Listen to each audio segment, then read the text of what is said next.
com a palestra Gerindo uma Cultura de Inovação, com André Martins Ferreira e Guilherme Lacerda. André é aluno de Engenharia Mecânica e presidente da Fluxo Consultoria. Guilherme também é aluno de Engenharia Mecânica e diretor de marketing da Fluxo Consultoria. Com a palavra. Bom dia a todos. Tá dando para escutar direito? Tá. Bem, meu nome é André. Tá? Queria começar agradecendo aqui o convite para a gente estar participando. É um prazer estar aqui com vocês. Acredito que um pouco diferente da maioria dos palestrantes que estão aqui, vocês não nos conhecem. Então, eu já vou começar apresentando um pouquinho do que é a Fluxo. Não sei, inclusive, se vocês já ouviram falar de uma empresa júnior. Tá? E vamos falar um pouquinho também de como a gente, ao longo do tempo, começou a gerir uma cultura de inovação na nossa empresa. Bem, só como uma dúvida mesmo, alguém já ouviu falar no movimento Empresa Júnior? Levanta a mão, por favor. Ah, poxa, surpresa. Bem, então você já deve ter ouvido falar um pouquinho da nossa história, no sentido de que a gente nasceu na França, tá? O movimento ele foi pioneiro na França, em 67, numa escola de Paris, tá? E ao longo do tempo ele foi se desenvolvendo e chegou ao Brasil, como vou falar daqui a pouco. Mas o que é uma empresa júnior, né?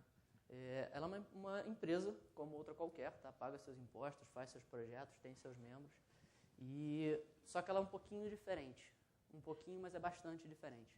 Ela não tem fins lucrativos, então ela não reparte seus lucros entre os membros.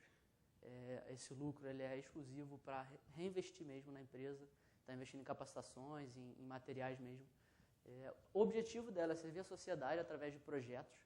Então, no nosso caso, a Fluxo é uma EJ de Engenharia, EJ Empresa Júnior, uma EJ de Engenharia da UFRJ, incorpora os 17 cursos de engenharia, inclusive engenharia química e química industrial da Escola de Química. E a gente faz projetos a preço de custo, tá? Praticamente.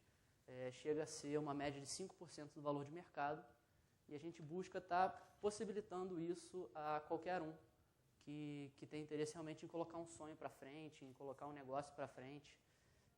O objetivo realmente é você estar podendo atender uma demanda que, às vezes, uma empresa sênior, uma empresa de mercado, não atende pelo seu preço, talvez pelas suas políticas, e está possibilitando essas pessoas tocarem seus projetos. O objetivo dela também estava incorporado a ser um diferencial para a formação de alunos. As empresas juniores, hoje em dia, elas incorporam todas as áreas de conhecimento e estão aí para ser um diferencial no sentido de possibilitar o aluno ter uma vivência empresarial enquanto ainda na graduação. Tá? Ela é sempre vinculada a uma instituição de ensino superior, então universidades ou escolas, e está aí para realmente estar proporcionando ao aluno também essa formação diferencial. E um detalhe bem interessante é que ela é gerida exclusivamente por alunos de graduação. Então, não tem ninguém fora um aluno de graduação gerindo a empresa, tanto em cargos de liderança quanto em cargos inferiores, né? Porque no caso não são inferiores.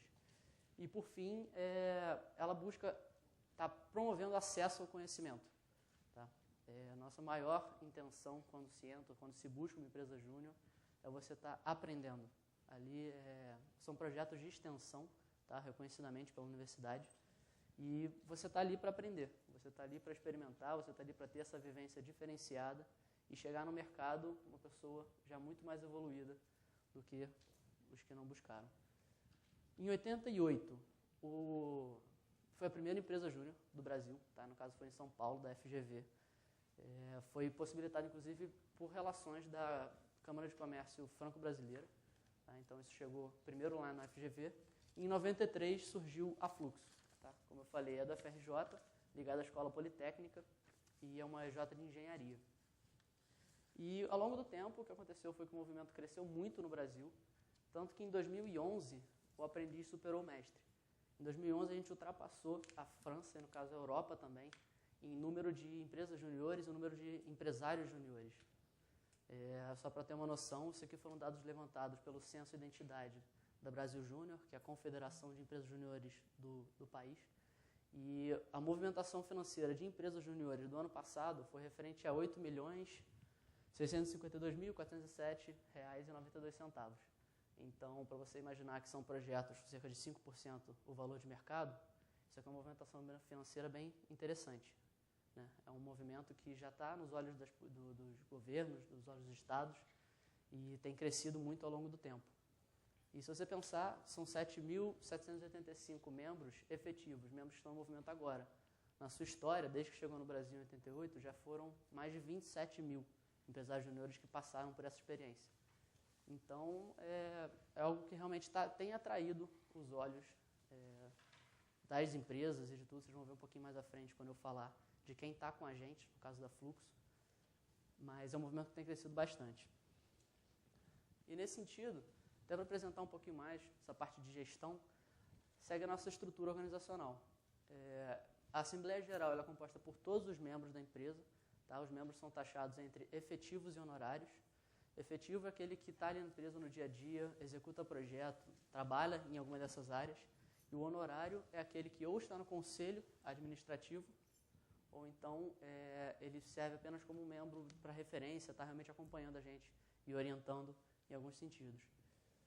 A presidência e a vice-presidência, elas são ligadas, ambas à assessoria de qualidade e estratégia.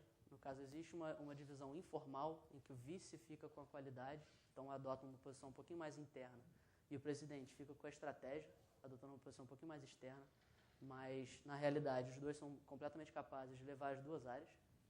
E, no caso, temos 4 diretorias de linha: diretoria de projetos, diretoria de marketing, gestão de pessoas e administrativo e financeiro, cada um com seus respectivos assessores. Né? No caso específico da diretoria de projetos, ela também é dividida em coordenações. Essas coordenações, no caso da Fluxo, só uma ideia, isso aqui é o caso da Fluxo, não é o caso de todas as empresas juniores. As coordenações, elas visam agrupar as engenharias similares. Então, engenharia mecânica, naval, metalúrgica, por exemplo, pertence à mesma coordenação, civil e elétrica também, química, alimentos, tudo isso é agrupado exatamente para você ter uma facilidade maior de comunicação e na hora de levar os projetos. E os assessores, eles também pertencem sempre a uma diretoria e a uma coordenação. É uma estrutura matricial. Então, você tem, por exemplo, o assessor de gestão de pessoas da coordenação, que tem, inclusive, a engenharia mecânica. Então, você tem essa estrutura onde a pessoa sempre tem 2 participações mais efetivas. E, como eu comentei, a gente basicamente serve a sociedade por meio de projetos e temos uma estrutura própria para isso. No caso, o cliente ele está em contato direto com o que a gente chama de gerente. Tá? Gerente é um membro, todos os membros podem gerenciar nossos projetos e conta com todo um apoio de uma equipe. Tá? Essa parte de baixo aqui são os assessores. Então, no total, você tem 5 pessoas diretamente envolvidas com o projeto, o gerente e seus 4 assessores, cada um com suas funções específicas, e coordenado pela diretoria de projetos, pela diretoria administrativa e financeira, por meio das coordenações. Então, a diretoria de projetos se preocupa muito mais com o escopo do projeto, ou seja, o que inclui aquilo, quais os riscos envolvidos, quais os planos para mitigar os possíveis riscos, e a administrativa e financeira cuida muito dessa parte de estar realmente fazendo o que o contrato diz, estar se precavendo também em relações legais, relações para ninguém sair perdendo. Né? Nossa última intenção é que o cliente saia perdendo. Então, essa aqui é a nossa estrutura de projetos. E os projetos eles são orientados por professores, tá? E contam com estagiários. No caso da Fluxo, os estagiários são externos. Então, o nosso papel é gerencial e o papel realmente técnico é externo. Explicando um pouquinho melhor isso, por que uma empresa júnior é ligada a uma instituição de ensino? Como eu falei, ela é exclusivamente gerida por alunos de graduação. Você precisa ter uma maneira de garantir a qualidade dos seus projetos. Então, a orientação está aí para isso. Né? No nosso caso, a FRJ, a gente conta com profissionais, vocês sabem disso, conhecidos no mundo afora. Tá? Muitas vezes eles vão para a Europa, vão para os Estados Unidos dar suas palestras, trazem pessoas para cá. Então, você ter essa orientação é o que garante realmente essa sua qualidade. Então, não é só aquele aluno que acha que sabe alguma coisa, está lá no seu 3º, 4º, 5º período e está levando um projeto para uma grande empresa, que já foi o caso, tá? E é o caso hoje em dia também. Eu vou mostrar para vocês mais à frente um pouquinho dos nossos parceiros, mas já adiantando, fizemos recentemente um projeto para o Odebrecht. Então, assim, o Odebrecht não confiaria em qualquer um. E a orientação é muito essa base que a gente tem para estar garantindo esse sucesso do projeto. E o estagiário ele também é um aluno de graduação, tá? Da instituição. A FRJ tem preferência máxima em relação aos nossos estágios e cada projeto tem o seu estagiário. Às vezes um estagiário participa de mais de um projeto. eles são selecionados a partir das matérias que eles já cursaram. Então, dando um exemplo bem simples aqui, você fazer um projeto mecânico, você precisa ter cursado elementos de máquinas. Então, no que chega um projeto, é analisado o escopo, é preparado toda a sua gestão, você monta um cronograma, faz realmente planejamento e olha quais as competências e conhecimentos técnicos que o estagiário precisa ter. Nisso, você vai atrás do seu estagiário, entrevista, se ele for escolhido, ele é o seu estagiário, está ali para fazer o projeto dar certo, através também de uma orientação. Eu estava falando com o Guilherme aqui, a gente queria deixar vocês super abertos a perguntarem a qualquer momento, tá? Não precisam esperar o final, até para a gente saber se a gente está conseguindo passar um pouquinho ou se está falando muito rápido. Mas qualquer dúvida que vocês tiverem, por favor, sintam-se à vontade. Tá? Isso aqui foi mais para apresentar a nossa estrutura mesmo. Até agora, alguém tem alguma pergunta, alguma dúvida? Quer fazer agora? Não? Tá. Então, assim, para falar um pouquinho mais da Fluxo, né? Como eu comentei, a Fluxo é da FRJ, tá? Desde 93, quando foi fundada, e sempre será, ligada à Escola Politécnica e à Escola de Química.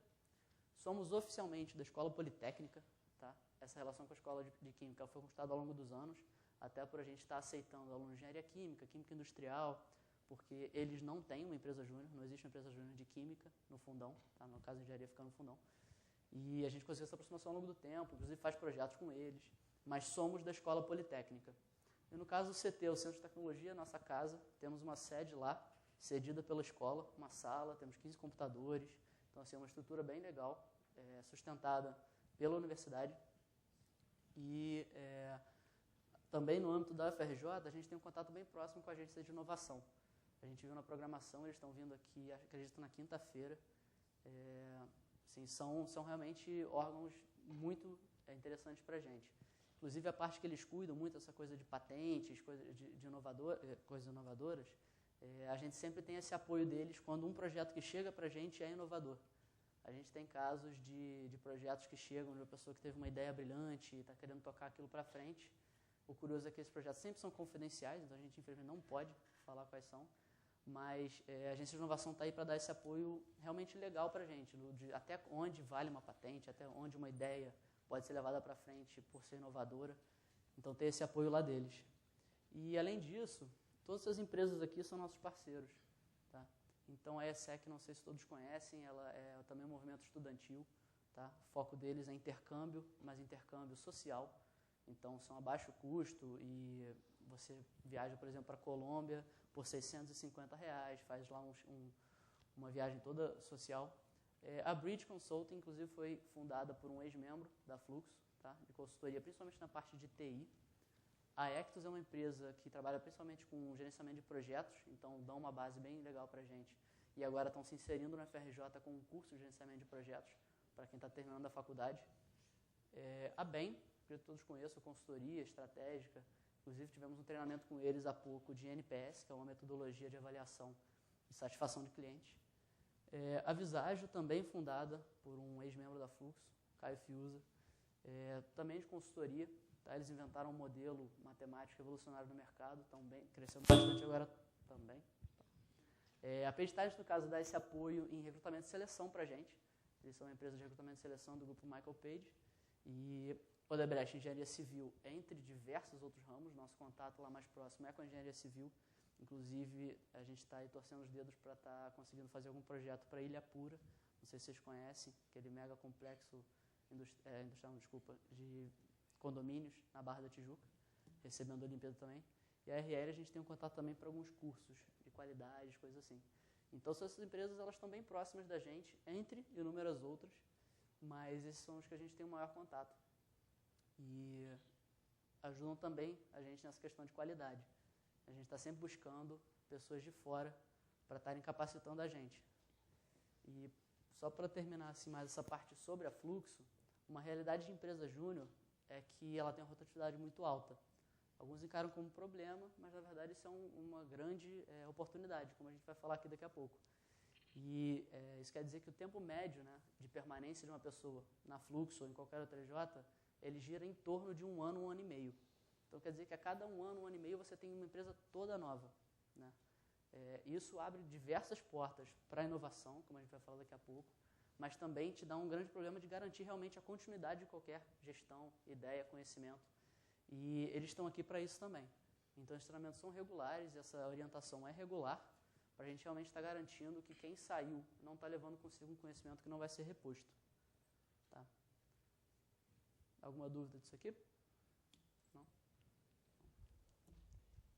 Passando. Uhum. Gente, bom dia. Estou muito acostumado com o microfone, então, perdoa. Tá dando para ouvir? Beleza. Então, a gente foi anunciado ali antes, né, mas eu vou falar. O André já ficou bastante tempo aí falando da Fluxo. Não sei se vocês lembram, meu nome é Guilherme Lacerda. Eu sou diretor de marketing, então eu estou lá na equipe da diretoria executiva lá da nossa empresa, com o André. Eu queria reforçar um pouco esse slide para vocês perceberem um pouco da natureza que a gente já está envolvido, assim, do ambiente que a gente foi formado. Então, a gente é uma EJ, empresa júnior, da UFRJ, né, que tem um grande investimento em pesquisa, tem esse diferencial acadêmico, é uma das maiores universidades do país. Então, principalmente no âmbito da engenharia, né, que é o que a gente está ligado, é o que a gente está conectado. Então, tem diversas iniciativas de pesquisa, diversas publicações são feitas todo ano, com material inovador. Então, já é algo que criou e assim, já fomenta a gente a buscar sempre a inovação. Junto a isso, o André também já destacou, destacou a agência de inovação, que, como ele falou, o papel da agência de inovação é trazer tudo que é desenvolvido dentro da universidade, tudo de inovador, toda a tecnologia nova que é desenvolvida e possibilitar que o mercado usufrua dessa tecnologia. Então, eles ajudam todo o papel burocrático. Então, se um professor desenvolver um experimento que realmente é inovador, é algo que é necessário fazer uma patente para ter a sua propriedade intelectual preservada, eles ajudam, fazem toda essa assistência e tem essa missão de oferecer para a sociedade, né? Porque o mercado é a sociedade, essa tecnologia que foi desenvolvida. Foi desenvolvida dentro da faculdade, da universidade. Além disso, a gente falou de pesquisa acadêmica, a FRJ também tem um investimento muito alto das empresas em pesquisa e desenvolvimento. Para quem não sabe, lá no Fundão a gente tem um parque tecnológico, onde a gente tem diversas empresas líderes de mercado, a FMC, a Siemens, a GE, e eles têm um complexo, mais de 1.000 metros quadrados cada uma, que é estritamente voltado para pesquisa e desenvolvimento. Então, é um espaço que a universidade cede para essas empresas, mas elas são obrigadas a investir no mínimo um montante de, se não me engano, 3 milhões de reais em pesquisa, somente em pesquisa. Então, é algo que aproxima também essa inovação, pesquisa, desenvolvimento de tecnologia do público da universidade e dos engenheiros que estão se formando e de qualquer outro aluno, de qualquer outro curso. Vou passar aqui. Aí, quando a gente estava montando a apresentação, a primeira coisa que a gente pensou é falar, vamos deixar bem claro o que a gente entende por inovação e falar na mesma linguagem, né, de quem está assistindo, como o que a gente está falando. Então, queria saber até se alguém pode definir aí inovação, se sente à vontade para definir em algumas palavras o que é inovação. Ninguém? Gente, não tem gabarito não, tá? A gente só vai falar a nossa concepção. Beleza, então, vou facilitar um pouco para vocês. A gente vai fazer primeiro um paralelo com invenção e inovação. Qual a diferença entre essas duas palavras, né? Qual a diferença de significado que está envolvida em cada uma?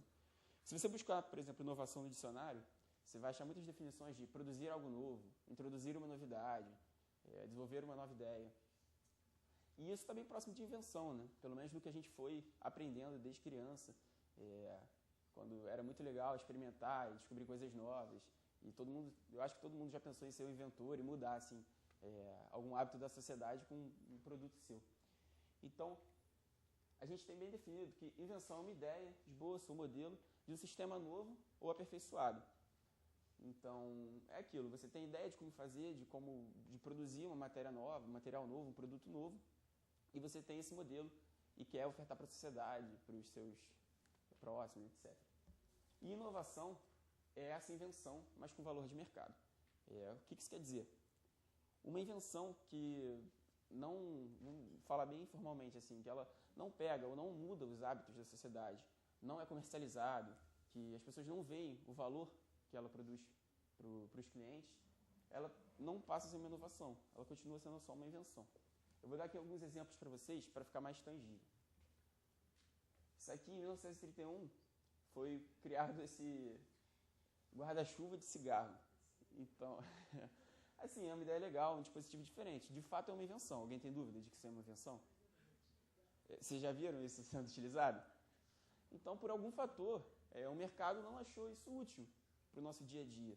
Vai ver as pessoas descobriram que é mais fácil procurar uma marquise, ou então segurar um guarda-chuva e fumar ao mesmo tempo, do que estar lá, carregar um aparelho pesado com um guarda-chuva na ponta, entendeu?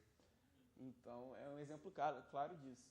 Vou dar mais um outro exemplo, que eu acho que é mais impressionante ainda. Isso aí é a Suspended Baby Cage, que também foi desenvolvida na década de 30. Isso aqui que vocês estão vendo é uma janela, tá? E aqui do lado de fora tem uma gaiola. Assim, qual é o propósito dessa invenção? É você botar o seu bebê para pegar uma luz ao ar livre, entendeu? Pegar um pouco do ambiente externo, né? Pegar um sol que faz bem para todo mundo. Então, qual é a invenção? Assim como você faz com o seu passarinho, com o seu animal de estimação, você bota o seu bebê na janela e ele pode pegar esse ar fresco e tudo.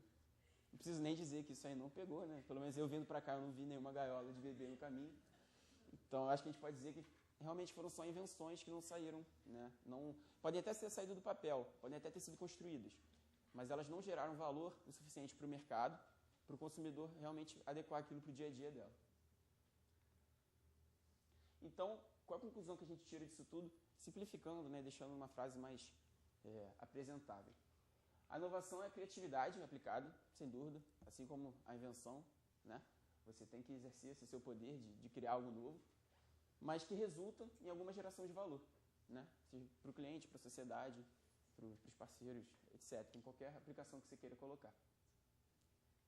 E aqui, então, eu dei exemplo para vocês de invenções, né, que não se tornaram inovações, e agora eu vou dar assim, um exemplo de inovação, de algo que mudou realmente a rotina nossa, né? Eu acredito que eu falo com todo mundo aqui. Alguém não conhece post-it? Todo mundo, né? Então tá. Então, começando com o exemplo, em 1968, um funcionário da 3M, né, que é a marca que detém a patente do post-it, que criou o post-it, ele desenvolveu um tipo de adesivo, né, um papel adesivo de baixa aderência. Então, ele criou e ele viu que ele podia colar esse adesivo em diversos materiais e retirar sem que deixasse qualquer marca no material onde ele colocou e sem que tivesse nenhum tipo de dificuldade.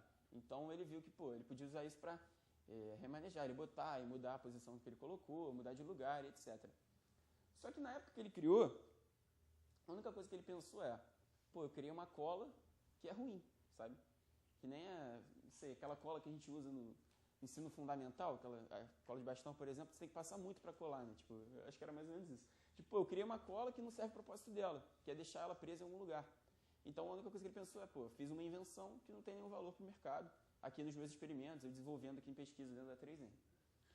E aí, antes aqui dos testes no mercado, no começo da década de 70, um outro funcionário da 3M, ele cantava no coral da igreja.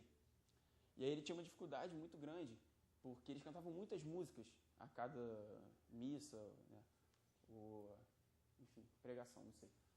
Então, ele tinha uma dificuldade muito grande de marcar as páginas dos livros, de lembrar que músicas eles iam tocar.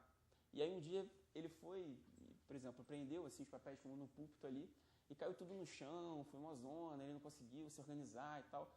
E aí, quando ele chegou em casa, ele lembrou dessa invenção do colega dele, né, de uns 5, 6 anos atrás, que ele lembra, dentro da 3M, foi desenvolvida essa cola, que não era muito aderente, esse adesivo, e aí ele pensou, poxa, eu acho que eu tenho o problema para essa solução, né? Porque isso é um caso atípico onde a solução foi desenvolvida antes do problema ser detectado. Então ele chegou pro cara criador da cola e falou, já sei, vamos pegar esse adesivo que você utiliza, que você criou, e vamos botar na extremidade de um papel, né? De um pedaço de papel, de algum tamanho definido. Não necessariamente foi com esse da primeira vez, mas de modo que a pessoa possa posicioná-lo em algum lugar para ser um lembrete, ser uma observação sobre qualquer tipo de documento, e quando ela quiser, ela pode tirar, sem danificar o material que ela estava utilizando anteriormente. Aqui é só para fazer uma linha do tempo mesmo. Em 77 foi lançado o material pela 3M, foram feitos alguns testes no mercado, a demanda não foi alta, eles não conseguiram lançar dessa primeira vez em 77, mas em 79, com marketing assim, mais agressivo e expondo mais o valor do produto para o mercado, eles conseguiram deslanchar aí o que hoje em dia é um utensílio que eu acho que todo mundo tem aqui em escritório, em casa, para se organizar. Então, eu acho que esse é um exemplo bem, bem típico de uma invenção, né, que foi feita. Ele podia até, o doutor que desenvolveu lá, podia até ter patenteado o adesivo, né, com essa cola removível, sei lá, ou mais fraca, mas que só se tornou uma inovação a partir do momento que aquilo de fato tinha algum valor para o mercado. Beleza? Alguma dúvida, gente? Algum comentário? Beleza. Então tá. Fala de inovação nas empresas. E aí, acho que é uma pergunta importante, né? Por que inovar? Por que as empresas têm que estar preocupadas em inovar? E não só produzir o mesmo produto sempre, ou trabalhar da mesma forma sempre, ou interagir com o mercado da mesma maneira. Perdão. Alguém tem algum chute, alguma ideia, alguma contribuição? Gente, não precisa ficar tímido não, pode falar. Ninguém? Ganhar mais dinheiro. Comumente, né? É o que a gente sempre pensa das empresas, o objetivo final. A gente sempre acha que é o lucro, né? E de fato, na maioria das empresas são. Para concorrer, exatamente. Então, uns pontos muito importantes, né? Que eu acho que estão muito conectados. Então, para ganhar mais dinheiro, mas principalmente isso só vai ser gerado a partir do momento que você tiver um passo à frente dos seus competidores, né? Dos seus concorrentes. A gente levantou aqui 2 motivos principais, né? Que são a adequação às mudanças externas e a competitividade. Competitividade é justamente o que a gente acabou de ser citado aqui. A empresa ela precisa estar um passo à frente dos concorrentes, ou pelo menos junto, né? Então, se sua empresa concorrente lança um novo produto no mercado com uma tecnologia superior à sua, é óbvio que você vai procurar alcançá-la e possivelmente ultrapassá-la, né? Você vai demandar bastante, você vai deslocar bastante esforço para isso. Então, competitividade, se destacar com os concorrentes e adequação às mudanças externas. Ou seja, não necessariamente só no aspecto do produto, né, do desenvolvimento de tecnologia do produto, mas o ambiente externo da sua empresa muda constantemente. Então, desde mudanças políticas a mudanças sociais. Então, vocês podem pensar, hoje em dia, a gente tem uma reflexão muito maior sobre sustentabilidade, que a gente não tinha há 15 anos, ou 10 mesmo, 10 anos atrás. Então, o ambiente externo muda muito rapidamente e você precisa se adequar a isso, né? E aí, para destacar, a gente está falando de hoje em dia. Hoje em dia, as razões para inovar são as mesmas. Adequação às mudanças e competitividade. Só que isso está muito acentuado, muito mais acentuado, muito pior. As mudanças acontecem muito mais rápido, né? Eu acho que ninguém tem dúvida que, por exemplo, a mudança do rádio para a TV como principal meio de veículo de informação, ninguém tem dúvida que isso foi muito mais lenta e gradual do que, por exemplo, a criação do Facebook, que 2 anos depois tinha milhões e milhões de usuários e já mudou o comportamento do consumidor na internet, né? E a própria internet pode ser citada como isso. Então, isso é só um dos exemplos de como a tecnologia, no mundo de hoje, a gente está acostumado a andar muito mais rápido. Então, a capacidade dos dispositivos, dos softwares aumenta a cada dia. Cada dia que você vai na loja, tem uma TV com uma resolução maior do que tinha ontem, você compra e 6 meses depois a sua TV já é desatualizada, já não tem uma capacidade boa, já tem alguém que tem um produto melhor. E para isso, para as empresas é ainda pior, porque tanto do produto que elas fornecem, né, quanto no ambiente interno, no que elas usam para fabricar esse tipo de produto, esse tipo de serviço, né, também ocorre muita mudança e muita inovação. Então elas têm que estar sempre ao passo disso. E competitividade também, óbvio, está muito mais acentuado hoje em dia. Então, com a globalização, com a facilidade dos meios de comunicação e de transporte, se você tem uma empresa de produtos no Rio de Janeiro, você não compete mais com um cara que fabrica um produto similar ao seu ainda no Rio de Janeiro. Você começou a competir com um cara que fabrica em São Paulo, em Minas, com o Brasil todo, e hoje em dia, todo mundo compete com produtos da China, que vem um preço muito mais barato e ataca o nosso mercado com uma grande escala. Então, hoje em dia a competição é global, por causa dos meios de acesso ao mercado, do consumidor. O consumidor tem muito mais facilidade para escolher, tem mais facilidade para conhecer os produtos que são ofertados, então a competitividade está muito pior, né? Então, a gente pegou alguns dados, né, para embasar essa nossa teoria, isso que a gente destacou como os pontos principais. Isso aqui, gente, é uma pesquisa, está aqui embaixo, pesquisa de inovação tecnológica, PINTEC, que é do IBGE, né, Instituto Brasileiro de Geografia e Estatística. Esse PINTEC é 2008, ele compila os dados de 2006 a 2008, ele foi publicado em outubro de 2010, né? Então é a pesquisa mais recente que a gente tem quanto a isso. A próxima versão só vai ser lançada no ano que vem.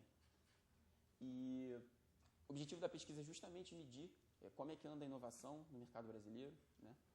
E como a gente está caminhando em relação a isso. E um dos gráficos que a gente achou muito interessante para trazer, aonde a inovação impactou, na opinião das próprias empresas. Então, a pesquisa chegava para o seu CEO da companhia, um dirigente responsável, e perguntava: beleza, eu vi esse seu projeto que você fez aí de desenvolvimento de um produto novo, de adequação de um processo interno diferente, de otimização de um processo, e você realmente investe em inovação. Mas, na sua opinião, aonde que isso agregou a sua empresa, né? O que isso te favoreceu? Eu acredito que aqui esteja muito pequeno para vocês lerem, né? Mas tem diversos fatores, tem aproximadamente de 15, a gente tirou alguns também. Então, reduzir o consumo de matérias-primas, controlar aspectos ligados à saúde, abrir novos mercados, reduzir os custos de trabalho, só para mostrar um pouco da diversidade para vocês. Mas aqui a gente separou, aqui ele trata de 3 mercados, tá? O azul são as empresas estritamente de pesquisa e desenvolvimento de novos produtos, a laranja é dos serviços, que foram selecionados para pesquisa, e a verde é da indústria. Nós, como somos uma empresa de consultoria, nós estamos enquadrados no setor de serviços, então a gente achou o dado mais interessante para a gente trazer aqui. E, em primeiro lugar, 80% das empresas disse que a inovação impactou permitindo manter a participação no mercado que ela tinha. Então, óbvio, confirma aquela tese de que inovação é preciso para a competitividade, né? Em segundo, melhorou a qualidade dos meios de serviço, gerou mais valor para o seu cliente, mais uma vez buscando ter maior participação. E a terceira é justamente ampliar a participação da empresa no mercado. Então, assim, isso está bem óbvio que é tudo voltado para se destacar no mercado, para sobrevivência, né? Para você ter sempre um produto se desenvolvendo e perpetuar a sua existência no mercado, não se tornar obsoleto, porque, de fato, hoje em dia, se você vender o mesmo produto durante 10 anos, no fim de 10 anos, provavelmente ele não vai ser mais necessário, já vai ter 1 milhão de upgrades e maneiras diferentes de utilizar. Outro dado que a gente achou muito importante e que é o que a gente quer trazer aqui, principalmente para como a gente trata de inovação na Fluxo, é a fonte de informação para a inovação. Então, passando aqui direto para os dados que a gente selecionou e organizou, no setor de serviços, em primeiro lugar, ficaram as redes de informação informatizadas, que foi só um nome que a Pentec resolveu atribuir à internet, né, e à utilização desse meio de comunicação. Em segundo lugar, 73,5% das empresas de serviços disseram que outras áreas da empresa que forneceram esse tipo de insumo para ser possível a inovação dentro da empresa. Aqui outras áreas quer dizer que não é o setor de P&D, tá? Que normalmente é o que tem essa responsabilidade de gerir inovação e desenvolver novos produtos ou técnicas dentro da empresa. Então, isso aqui é um dado muito legal, porque algumas companhias, às vezes, tendem a subestimar os próprios funcionários no âmbito de desenvolvimento de novos produtos, de contribuir com o valor da empresa, do seu produto. E em terceiro, os clientes, que, obviamente, ninguém é melhor para dizer o que seu produto pode ser melhor, o que seu serviço pode melhorar, do que quem recebe ele, quem usufrui daquilo que você produz. E aí eu vou passar agora para o André, para ele passar um pouco para vocês, justamente como a gente trabalha essa questão da contribuição dos próprios funcionários, da estrutura interna da empresa para a inovação e para sempre adequar as melhores práticas. Como o Guilherme acabou de mostrar para vocês, grande parte das empresas de serviços, né, setor terciário, eles usam as próprias áreas como meio de inovação. E é muito do que a gente faz. Eu vou dar aqui 2 exemplos de grandes momentos e grandes movimentações que a gente tem em relação à inovação. O primeiro deles é o EMP, tá? É uma sigla para Encontros de Motivação, Planejamento e Integração. São realizadas 2 edições por ano, normalmente uma por volta de março e outra por volta de agosto, setembro. E o objetivo dela é você tirar as pessoas da sua zona de conforto. Então, são 3 dias fora do Rio de Janeiro, normalmente sexta, sábado e domingo. Você tira a empresa inteira do Rio. Da última vez, inclusive, foi no sítio do Lacerda. Então, para realmente você estar tirando aquela pessoa do dia a dia dele, tá? E só para vocês terem uma ideia assim, da importância desse evento para a gente, 3% do nosso faturamento anual é investido nesse evento. Então, o membro não tem nenhum gasto, tá? Para participar, para ir ao evento, a esse encontro. E a própria empresa financia, tá? Inclusive o nosso planejamento financeiro, todo ano, 2 edições. E o grande objetivo que a gente tem nesse encontro é definir o futuro da empresa, com todo mundo junto. Como eu comentei com vocês, a gente tem um plano de cargos, né? A gente tem uma hierarquia, mas a Assembleia Geral, que é aquele órgão máximo, ele é composto por todos os membros. Então, assim, a nossa estrutura ela pode ser vista como hierárquica, mas ao mesmo tempo ela também é horizontal. No sentido de que um assessor pode chegar para mim e perguntar sobre o meu trabalho, querer satisfações e dar uma sugestão. Então, o grande objetivo desse encontro é você estar colocando realmente todo mundo junto, toda a empresa, todo mundo que vivencia o dia a dia, para estar pensando sobre o futuro dela. E alguns exemplos de eventos que a gente tem, atividades que a gente tem no evento, roda de discussão. Então, você coloca todo mundo em volta de um mesmo tema, todo mundo opina, todo mundo questiona, todo mundo pergunta. Uma das grandes contribuições que as pessoas dão é complementar realmente o comentário e a sugestão um do outro. Então, esses momentos são ótimos para isso. Revisão de modelo de negócios, isso aconteceu em 2012, no começo do ano. 2011, final do ano passado. E a gente realmente pegou esse Canvas, não sei se vocês estão familiarizados com isso, é o Business Model Canvas, e revisou realmente o modelo de negócios da empresa. Então, era a empresa dizendo sobre o próprio modelo de negócios da empresa. Proposta de inovação, então, ao fim, a gente sempre faz uma coletânea do que foi discutido, do que foi proposto, e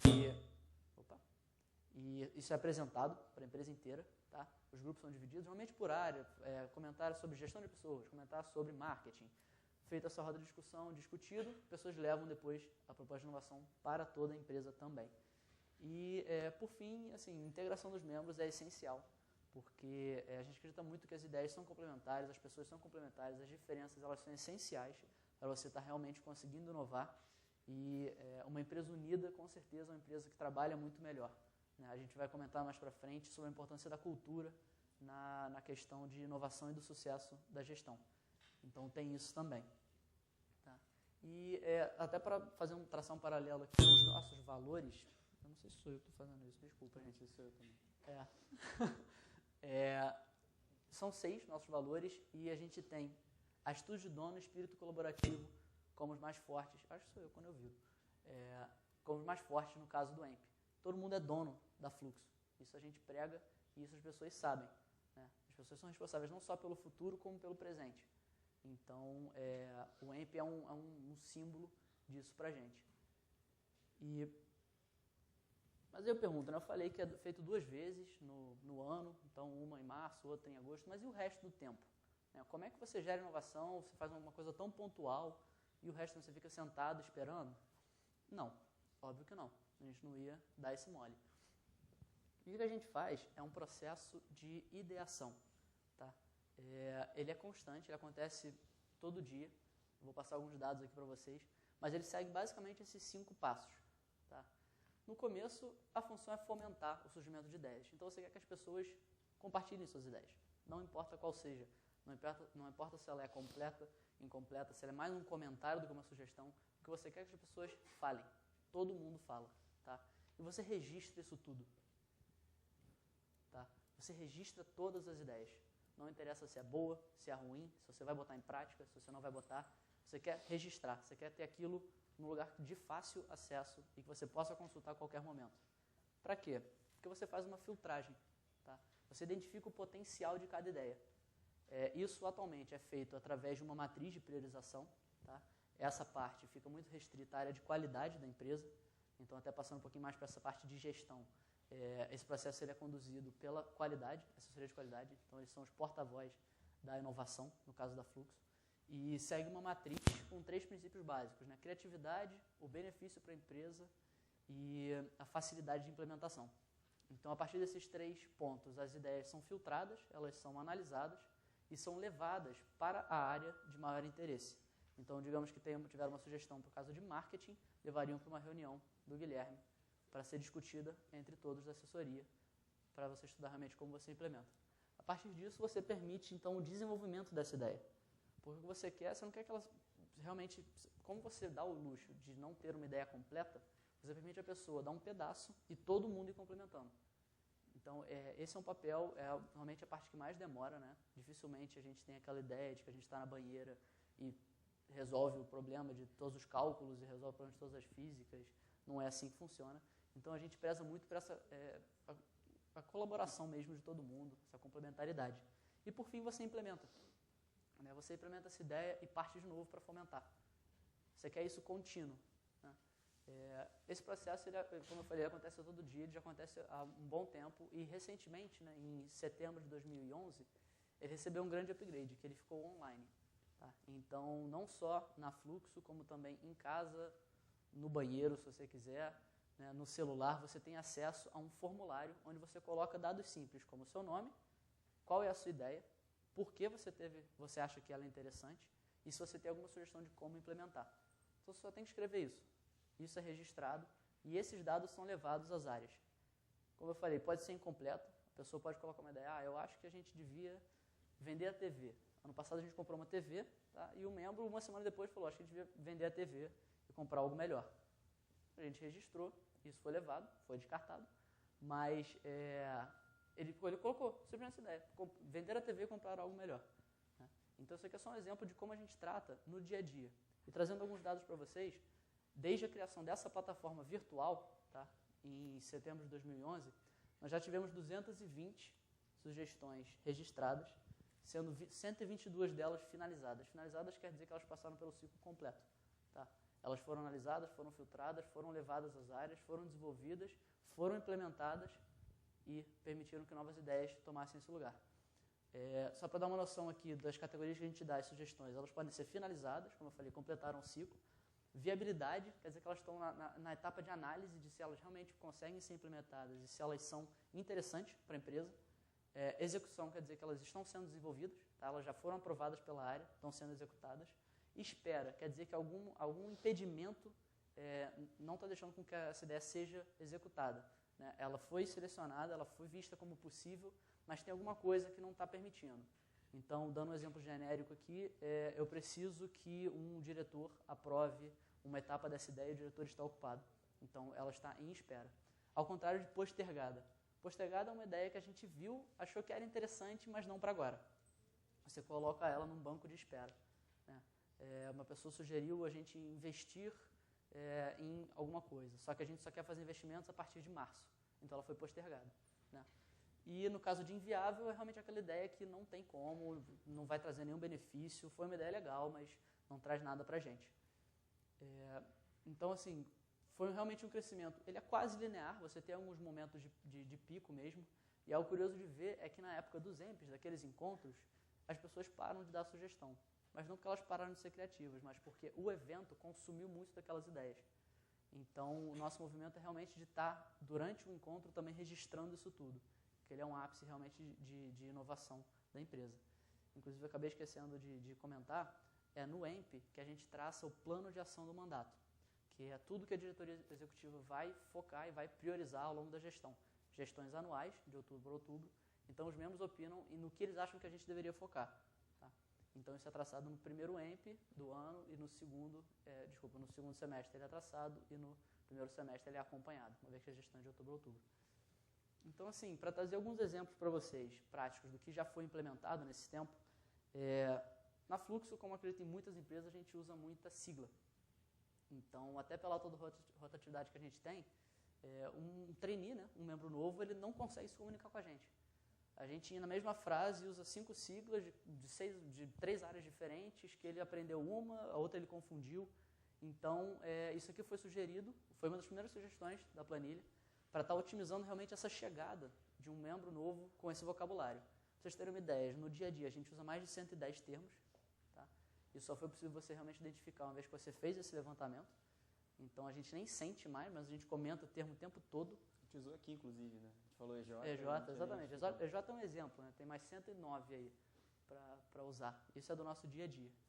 E um outro benefício também foi uma agenda do mezanino. Nosso espaço, lá como eu comentei, na Escola Politécnica, tem o primeiro andar e tem um mezanino. Nesse mezanino a gente tem reuniões com os clientes, reuniões com parceiros e nossas reuniões também. Só que antigamente ninguém sabia se estava ocupado, se estava agendado, se estava marcado, se a pessoa tinha chegado, se estava atrasado.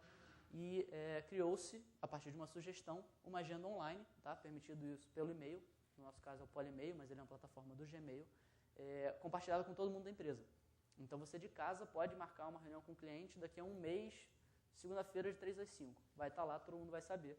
E nunca mais vai ter o conflito de você abrir a porta, entrar no meio de uma reunião, ou então marcar 2 coisas ao mesmo tempo. Outros exemplos. Planilha de horários. Como eu comentei no outro slide, são 68 membros efetivos agora. 68 membros que estudam engenharia, que fazem cursos externos, que têm seus compromissos. Imagina como é que não é para você achar um horário para se reunir com 15, com 20 e uma reunião geral que tem 68. Então, isso aqui era uma dificuldade. Às vezes você tinha que marcar uma reunião com uma pessoa para falar de um detalhe de uma ação que você estava tomando, só que você demorava 2 dias para conseguir marcar essa reunião. Então, o que essa planilha faz, ela contém o horário de todo mundo da empresa, com horários ocupados e horários livres. E ela traça a compatibilidade de horário entre você e qualquer número de membros que você queira. Então, se eu selecionar, eu quero me reunir com o Guilherme semana que vem, eu vou lá, boto meu nome, eu boto dele, boto OK, a planilha vai me dizer nessa parte aqui colorida quais horários a gente tem em comum ocupados, quais horários em comum livres, quando ele está ocupado, quando eu estou ocupado. Então, agora, alguma coisa que demorava 2 dias para você fazer, você faz em 5 segundos, 30 segundos, dependendo do número de pessoas. Além disso, reuniões semanais que a gente tem, todas as áreas têm suas reuniões semanais. Antes era aquilo de que hora você pode, que hora você não pode, agora é só você chegar aqui, já tem até um botão pronto, você clica, ele diz da área, todo mundo, quando é que está livre, quando é que está ocupado. Também veio a partir de uma sugestão. E o último exemplo que eu vou trazer aqui foi um pouquinho maior até, foi a criação de uma área. A diretoria de marketing, você bota algumas áreas de atuação, né, para você poder especializar alguns membros, e foi sugerido que se criasse uma área de CRM. CRM é uma sigla, tá? Customer Relationship Management, que tem a ver com relacionamento com o cliente. Então, fazemos, por exemplo, pesquisas de satisfação durante, antes, depois de projeto, e você tinha a diretoria antes para se preocupar com isso. E foi sugerido por um membro da própria diretoria que se criasse uma área, tá? Para que isso fosse tratado, a sugestão dele era muito para evitar que a reunião tivesse que ser usada para isso. Ele era muito preocupado com o tempo que se gastava em reunião. Então, ele sugeriu que isso fosse criado e isso foi levado. Isso foi criado, o Guilherme hoje tem uma área só para isso. Então, assim, as sugestões não são só de ferramentas, não são só de probleminhas. Você realmente mudou na estrutura da empresa, mudou o funcionamento de uma área a partir de uma sugestão. Então, são exemplos que a gente selecionou para estar trazendo para vocês, até para vocês verem como é que funciona isso. E, assim, tem diferentes sistemas de implementação, óbvio. Essa ferramenta, no caso aqui, é Excel. Então, o tempo que ela demorou para ser desenvolvida foi o tempo de implementação dela. Essa daqui já foi toda uma adaptação da área, atribuição de tarefas, criação de rotinas. Mas o benefício, ele é claro para todo mundo. E a partir desse benefício, que a gente consegue até estar estimulando e fomentando as novas ideias, né? E só para fechar essa parte do processo mesmo de ideação, a gente tem uma recompensa simbólica, né? Não é física nem financeira, para as melhores ideias. É um top 5, é um ranking das melhores 5 melhores ideias periodicamente, normalmente por mês, às vezes por bimestre. E isso é divulgado na empresa inteira. Então você tem lá o seu nome, você foi a melhor ideia do mês de janeiro, do bimestre, do 4º bimestre do ano. Isso gera também um sentimento muito bom nas pessoas. Poxa, eu quero ser aquele cara que teve a melhor ideia. Eu quero ser aquela pessoa que contribuiu para todo mundo agora conseguir realmente estar marcando sua reunião mais fácil, estar analisando as pesquisas de satisfação mais fácil, perdendo menos tempo em reunião. E isso, como eu falei, foram 122 finalizadas, são só 4 de exemplo. Tá? Alguma pergunta, pessoal? Tá dando para entender tranquilo? Tá. Bem, e para finalizar aqui a nossa conversa, a gente quis deixar umas 5 dicas, tá, para vocês do que a gente acredita que seja muito importante quando você estiver traçando inovação, principalmente em relação à gestão, né, empresa, que de todos vocês aqui tenham um pouco ou muito interesse nessa área, né, se não terem escolhido o curso. Mas para a gente estar falando realmente de inovação e garantindo essa continuidade. A primeira delas, como eu vim falando, que é a ideação, tá? Ela instiga a inovação. Você ter esse processo de estar gerando ideias, complementar ideias, desenvolver ideias, você está instigando, você está fomentando a inovação, né? O fazer o diferente, a trazer uma invenção, trazer um novo sistema e permitir com que ele gere valor, com que ele agregue alguém, com que ele otimize sua reunião, né, com que ele crie um novo processo, com que ele melhore a sua entrega. Então, a ideação está diretamente ligada a isso. Tá, por favor. A segunda que a gente dá, né, é que inovação e estratégia precisam estar próximas. O que a gente quer dizer com isso? A empresa não pode cair no erro de querer inovar só por inovar, né, por dizer, não, eu tenho uma iniciativa de inovação, eu quero desenvolver um novo processo ou um novo produto. Aquilo, obviamente, precisa ter um propósito, né? Senão, uma mobilidade que você faz sem direção nenhuma. Então, você não sabe onde você quer chegar, né? Então, é muito importante que a empresa se pergunte, beleza, eu quero inovar, eu quero tornar esse processo mais legal, ou eu quero fazer o quê? Ele mais eficiente? Eu quero que ele agregue mais valor para o cliente? Eu quero que ele agregue mais valor para os colaboradores, né, que é quem trabalha dentro da empresa?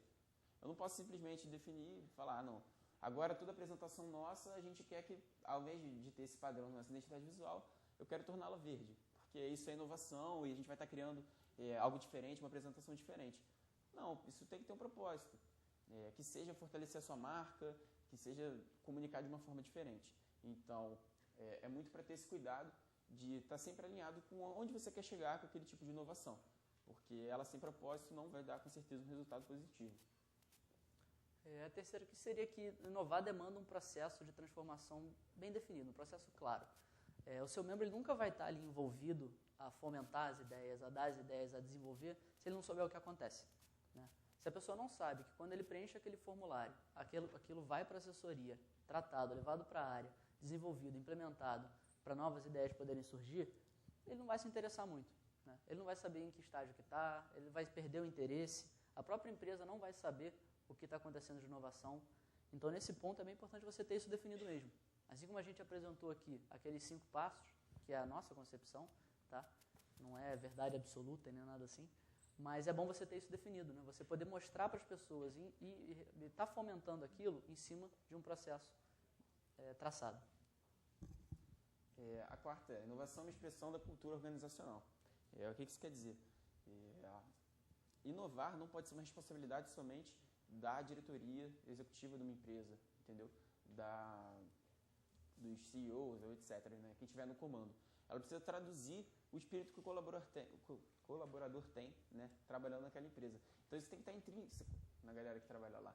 Então, por exemplo, vocês veem, por exemplo, que se um membro nosso não tivesse chegado depois de uma planilha de sugestão, que aquele processo dele dentro do marketing seria melhor controlado do ponto de vista operacional, se tivesse uma equipe paralela sendo cuidada, os diretores nunca iam perceber, porque eles não estão no operacional, na rotina, na execução da tarefa do dia a dia.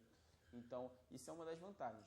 O que tem que ser o papel da liderança é fomentar, né? É criar um ambiente propício para isso. Então, seja mostrando o processo claro de inovação, a galera sabendo o que acontece quando dá uma ideia, seja dizendo a todo momento que todo mundo ali é dono da empresa, todo mundo pode contribuir e deve querer contribuir para inovar e para mudar os processos para melhor, e criando esse ambiente favorável, para que todos se sintam à vontade para colaborar. Então não adianta também a diretoria incentivar, falar que pode inovar, e o cara de repente fazer uma tentativa, cometer algum erro, ou não ter o resultado esperado, e ele ser penalizado por isso, entendeu? Ou receber qualquer tipo de repreensão.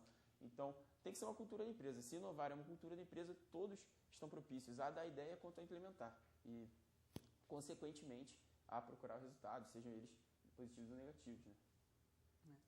E, por fim, a quinta sugestão seria, se você tem uma ideia, coloca ela em prática, tá? Não deixa ela adormecer em um caderninho, se você já anotou, é ótimo, mas adormecer na sua mente.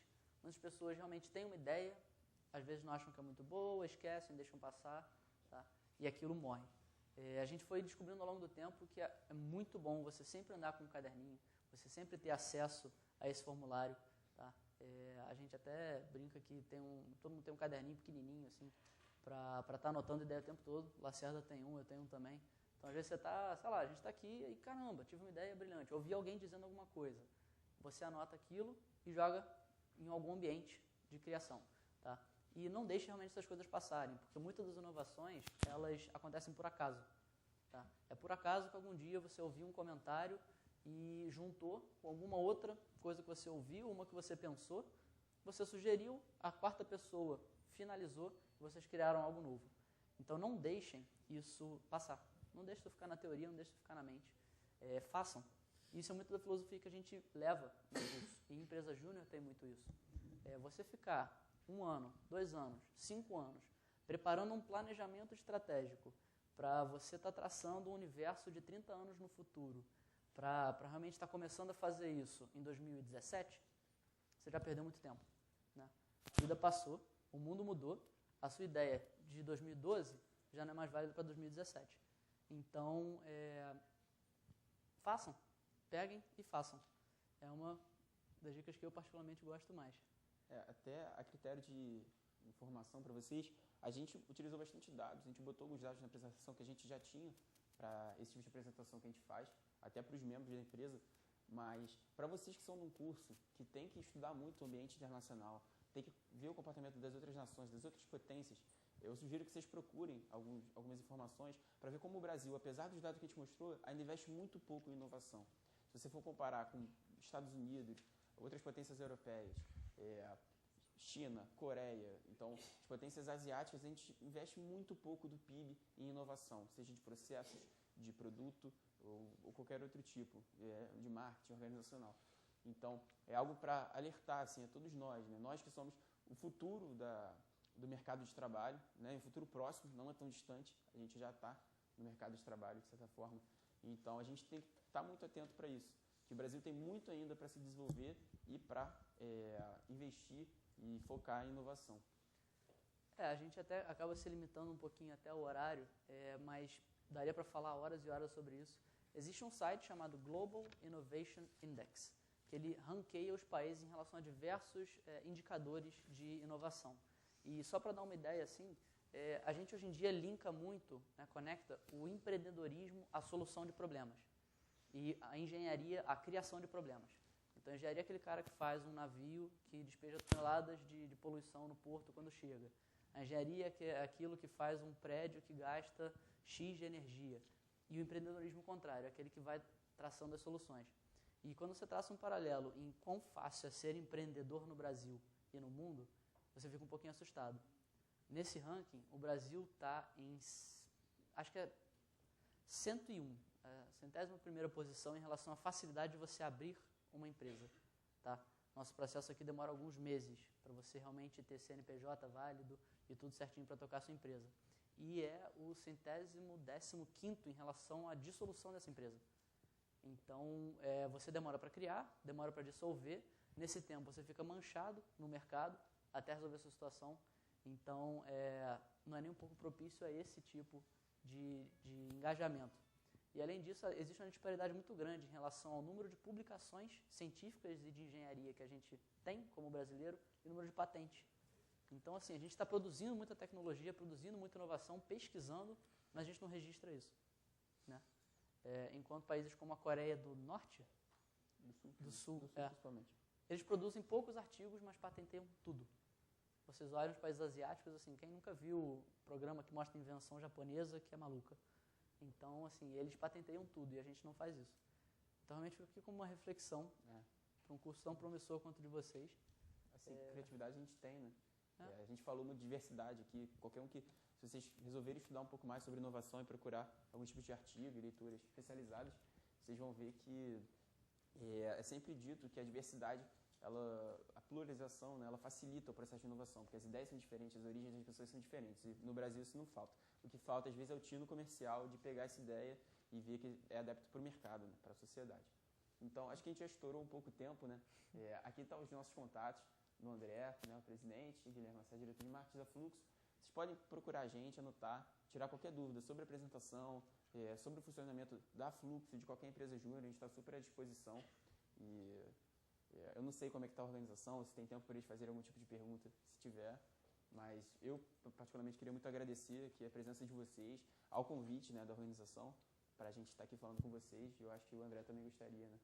Não, sem dúvida, é um prazer estar aqui, inclusive conversando com o Guilherme da organização. A gente descobriu que existia um projeto de abrir uma empresa júnior do curso de Defesa e Gestão, então a gente ficou até meio, caramba, será que é verdade mesmo? Sinta-se à vontade para procurar a gente em relação a isso, tá? É uma experiência realmente única e diferenciada, e é aquele momento que você tem a oportunidade de botar na prática tudo que você quiser, né? A gente, por exemplo, a gente virou diretor em 1 ano. Então, você tem realmente uma ascensão muito rápida, um envolvimento muito rápido e oportunidades muito fortes de você estar realmente se destacando, se desenvolvendo. E é para isso que a gente está aqui, como empresa júnior, como empresários juniores. Como a gente comentou, tem um espaço para perguntas. Alguém se sente à vontade e quer perguntar alguma coisa? Não existe pergunta ruim. Sim.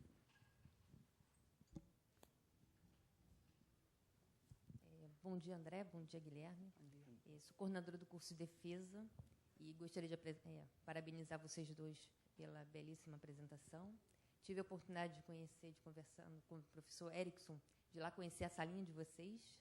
De fato, tinha mais de 20 alunos no espaço, talvez de 20 metros quadrados, 30 metros quadrados, né, num espaço relativamente... Assim, o espaço é grande, mas a população, o número de alunos ali dentro realmente me surpreendeu, porque era um horário intermediário de aula, que talvez imaginasse se vocês estivessem em sala de aula. Então, fiquei bastante surpresa. Eu tenho, acho que, 2 perguntas para vocês. Uma delas, a renovação da diretoria acontece sempre em outubro. Exato. Vocês renovam toda a diretoria ou parte da diretoria? Toda a diretoria é reeleita anualmente. O processo de candidatura ele tem início por volta de julho, no que você abre a oportunidade das pessoas enviarem suas candidaturas, independente do cargo de diretor. Atualmente existem 6 cargos para a diretoria executiva: presidente, vice-presidente, diretor de gestão de pessoas, marketing, projetos e administrativo financeiro. Tudo é renovado em outubro. Tá, mas, por exemplo, você, em outubro, próximo outubro, você deixará de ser diretor, Sim. mas você continuará na empresa. No caso, não existe um plano de carreira para quem é diretor, no sentido de que você ascenderia a algum cargo, alguma coisa assim. Então, a tendência é o diretor sair da empresa. Só que existe a oportunidade de você se tornar um membro honorário, tá? E fazer parte do conselho administrativo. Então, o caminho natural para quem realmente pretende continuar na empresa é se tornar conselheiro.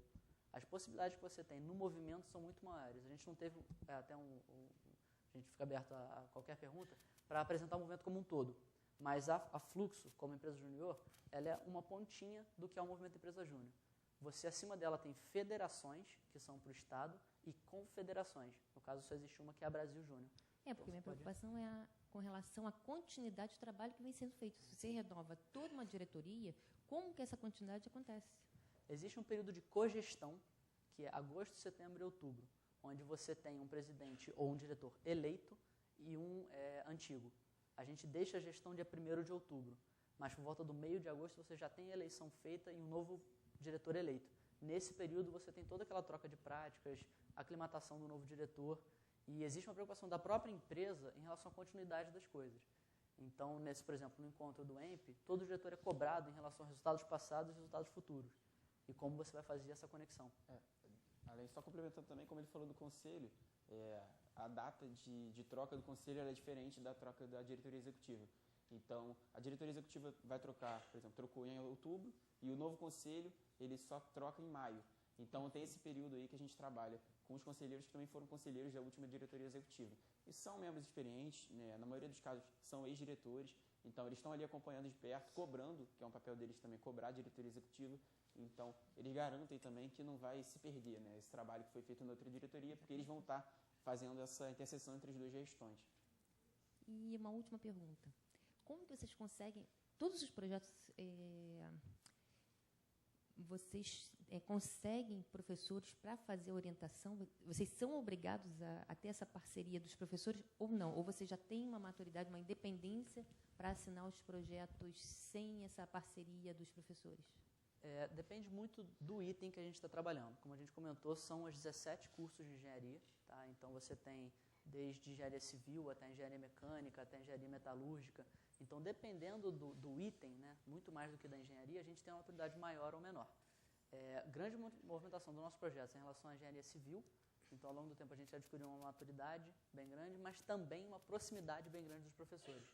Então, às vezes, um mesmo professor orienta mais de um projeto. Então, assim, a gente procura sempre ter, acho que são raros os casos que não tem um orientador, mas, nesse sentido, certos cursos são mais fáceis, outros mais complicados. Mas, no geral, assim, é sempre garantido que tem uma orientação, tem um professor para garantir ali a nossa qualidade. E, parabéns, eu acho que vai fazer quase 20 anos, não é isso? 20 anos ano que vem, em abril. Muito bem, parabéns para vocês dois. Obrigado. Muito obrigado. Obrigada a vocês. Mais alguma pergunta?